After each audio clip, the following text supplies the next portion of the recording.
ನೀಡ್ಲಿಂಗ್ therapy ಅನ್ನೋದು ಒಂದು physiotherapy procedure. ಇದು ಒಂದು ಮೇಜರ್ ನೆಕ್ ಮತ್ತು ಬ್ಯಾಕ್ ಪೇಯ್ನ್ ಇದ್ದವ್ರಿಗೆ ಮಾಡ್ತಾರೆ.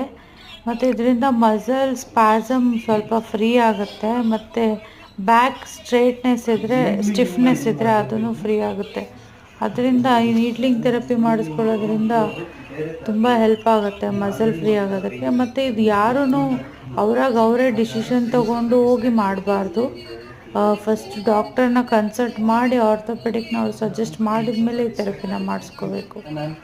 ಮತ್ತು ಈ ಥೆರಪಿ ಮಾಡಿದಾದ್ಮೇಲೆ ನಿಮ್ಗೆ ತುಂಬ ಹೆಲ್ಪ್ಫುಲ್ ಅನಿಸುತ್ತೆ, ರಿಲೀಫ್ ಆಗಿದೆ ಅನಿಸುತ್ತೆ.